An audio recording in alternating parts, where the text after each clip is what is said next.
को बचा लीजिए नीतीश कुमार जी, बचा लीजिए। बस हाथ जोड़ के आपसे निवेदन है, नीतीश कुमार जी बचा लीजिए बिहार की शिक्षा व्यवस्था को, हाथ जोड़ के आपसे कर रहे हैं। नहीं तो आने वाला इतिहास आपको पूजा नहीं करेगा, आपको माला नहीं पहनाएगा। मुजफ्फरपुर यूनिवर्सिटी से लेकर के कई यूनिवर्सिटी में लगातार छात्र जेडीयू का प्रदर्शन चल रहा है। छात्र जेडीयू मतलब नीतीश कुमार जी, मतलब बिहार के मुख्यमंत्री जी। सिस्टम कितनी अच्छी है इसी से अंदाजा लगाया जा सकता है कि खुद जिसकी सरकार है उसी का छात्र विंग आंदोलन पर बैठा हुआ है। अब देखिए, छात्र जदयू यूनिवर्सिटी में पिछले 10-12 दिनों से आंदोलन पर बैठी हुई है, आंदोलन कर रही है और प्रतिदिन आंदोलन कर रही है। और आपको बता दें कि उसी जेडीयू की सरकार भी है माननीय नीतीश कुमार जी की बिहार में। अगर बिहार में माननीय नीतीश कुमार जी की सरकार है, उन्हीं की गठबंधन की सरकार है, वही सत्ता में है, सारा बागडोर उन्हीं के हाथों में है, तो फिर माननीय नीतीश कुमार जी आप ही के पार्टी का छात्र विंग धरना पर क्यों बैठा है? और छात्र विंग जब धरना पर बैठा है तो निश्चित रूप से कहीं ना कहीं छात्रों का दिक्कत होगा, छात्रों की कुछ परेशानियां होंगी। यूनिवर्सिटी का सेशन लेट से लेकर के तमाम गंदगी फैली हुई है, वीसी के द्वारा फैलाया गया है बिहार यूनिवर्सिटी मुजफ्फरपुर में। लेकिन किसी भी, न शिक्षा मंत्री का, न वाइस चांसलर का, और न ही मुख्यमंत्री जी का, न ही उप मुख्यमंत्री जी का, किसी का ध्यान पढ़ाई पर नहीं है, शिक्षा पर नहीं है। सबका ध्यान है अपना कुर्सी बचाने पर और अपना सत्ता बचाने पर। बिहार की शिक्षा, किसी भी राज्य का रीढ़ क्या होता है? शिक्षा होता है, और उस शिक्षा को बर्बाद करने पर तुले हुए हैं ये लोग। मैं आपको बता देना चाहता हूं, मुजफ्फरपुर यूनिवर्सिटी से लेकर के कई यूनिवर्सिटी में लगातार छात्र जेडीयू का प्रदर्शन चल रहा है। छात्र जेडीयू मतलब नीतीश कुमार जी, मतलब बिहार के मुख्यमंत्री जी। और बिहार के मुख्यमंत्री जी जिस पार्टी से हैं उसी पार्टी के छात्र लोग धरना पर बैठे हुए हैं। और 1 दिन, 2 दिन, 3 दिन, 4 दिन, 5 दिन नहीं, पिछले 10-12 दिनों से धरना लगातार चल रहा है यूनिवर्सिटी में। बावजूद उसके मुख्यमंत्री जी और शिक्षा मंत्री के कान तक नहीं आवाज पहुंच पा रहा है और आंखों से दिख नहीं रहा है। कारण क्या है? इनकी व्यवस्था कितनी अच्छी है, सरकार कितनी अच्छी है, सिस्टम कितनी अच्छी है, इसी से अंदाजा लगाया जा सकता है कि खुद जिसकी सरकार है उसी का छात्र विंग आंदोलन पर बैठा हुआ है। अब इससे अंदाजा आप लोग लगा सकते हैं।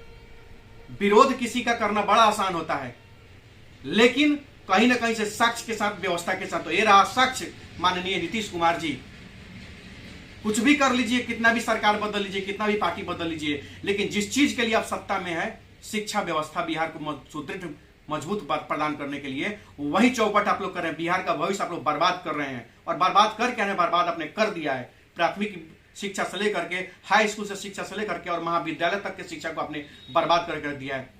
पूरे यूनिवर्सिटी का सेशन का मैं बात बता रहा हूं। कोई ऐसा सेशन बताइए जो 4.5 से 5 साल से कम में हो रहा हो। अभी तक बहुत सारे ऐसे कॉलेज है, मोतिहारी में भी एक कॉलेज है, डिग्री इवनिंग कॉलेज, जिसका 2019 से 23 वाला सेशन का भी एक फर्स्ट पार्ट का भी एग्जाम नहीं हुआ है। वैसे लगभग 20,000 मुजफ्फरपुर यूनिवर्सिटी के बच्चे सड़कों पर भटक रहे हैं, जिनका अभी तक, जो 19 के सेशन में थे और अभी तक फर्स्ट पार्ट का एग्जाम नहीं हुआ है। भाई हद है। प्रशासन चुप, कॉलेज प्रशासन चुप, वीसी चुप, शिक्षा मंत्री चुप, मुख्यमंत्री चुप, और मुख्यमंत्री जी के पार्टी के छात्र लोग आंदोलन पर। वाह रे वाह, हद है व्यवस्था। कितना धूल झोंकिएगा लोगों की आंखों में, कितना सत्ता के लालची है भी। आई छात्रों के साथ मजाक ठीक नहीं होगा, छात्रों के साथ भविष्य के साथ खिलवाड़ ठीक नहीं होगा। जेपी मूवमेंट फिर से हो सकता है इस बिहार में, याद रख लीजिएगा माननीय नीतीश कुमार जी।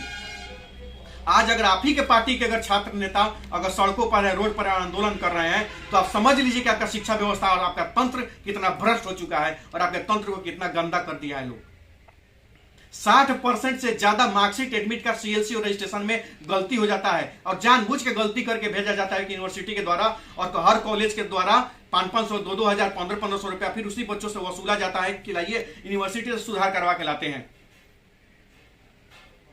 एक चीज सही ढंग से नहीं चल रहा है आपकी यूनिवर्सिटी में, तब जाके छात्र जेडीयू वाले आज धरना पर बैठे हुए आंदोलन कर रहे हैं। और छात्रों का कोई सुनने वाला नहीं है। आपकी सरकार, मतलब बहुत शिकायत होगा, बहुत शिकायत हो रहा है बिहार में, आपका बिहार में का, बिहार से बाहर भी, कि जिस पार्टी की सरकार है। अब देखिए तंत्र, देखिए सोचने वाली बात है, कितना तंत्र घटिया हो चुका है, कितना भ्रष्ट हो चुका है। इसका अंदाजा आप लगा लीजिए कि जिसकी सरकार है उसी के छात्र विंग के लोग आंदोलन में बैठे हैं, और उसी का जो छात्र विंग जिस पार्टी का छात्र विंग है और वो आंदोलन पर बैठा हुआ है, अगर अपने पार्टी के छात्रों की समस्या नहीं सुना जा रहा है तो ये किसी और पार्टी के छात्रों की समस्या क्या सुनते होंगे, किसी और न्यूट्रल छात्रों की समस्या का क्या सुनते होंगे, और बिहार के अन्य छात्र संगठनों का क्या सुनते होंगे, और शिक्षा व्यवस्था को क्या देख रहे हैं, ये मुझे बताने की जरूरत नहीं है। सबूत प्रमाण आप सभी बिहार वासियों के सामने है, आप सभी बिहार वासियों के सामने आप लोग देख लीजिए। क्योंकि जिस पार्टी यानी कि जेडीयू की सरकार बिहार सरकार में है, बिहार में है, उसी सरकार के छात्र विंग यानी कि छात्र जेडीयू के टोटल छात्र नेता आज रोड पर है, सड़कों पर है। किस लिए है? सिर्फ और सिर्फ इसलिए है कि बिहार की शिक्षा, मरती शिक्षा व्यवस्था, ढहती शिक्षा व्यवस्था और बदनाम होती शिक्षा व्यवस्था को बचा लीजिए नीतीश कुमार जी, बचा लीजिए। बस हाथ जोड़ के आपसे निवेदन है, नीतीश कुमार जी बचा लीजिए बिहार की शिक्षा व्यवस्था को, हाथ जोड़ के आपसे कर रहे हैं। नहीं तो आने वाला इतिहास आपको पूजा नहीं करेगा, आपको माला नहीं पहनाएगा। इतिहास में अपने नाम को बदनाम मत करने दीजिएगा। नीतीश कुमार जी आपसे हाथ जोड़कर विनती है, बचा लीजिए यूनिवर्सिटी को, बचा लीजिए बिहार की शिक्षा व्यवस्था को। क्योंकि सारे लोग यही कह रहे हैं कि अगर नीतीश कुमार जी अपने छात्र विंग का नहीं सुन रहे हैं तो किसी और छात्र विंग का, छात्र संगठन और छात्र नेताओं को क्या सुनेंगे, क्या निर्णय निकालेंगे और क्या समस्या का समाधान करेंगे। नीतीश कुमार जी टोटल यूनिवर्सिटी, बिहार की शिक्षा व्यवस्था को बचाइए, बिहार के भविष्य को बचाइए। आने वाला भविष्य माफ नहीं कर पाएगा नहीं तो। जय बिहार, जय छात्र संघ।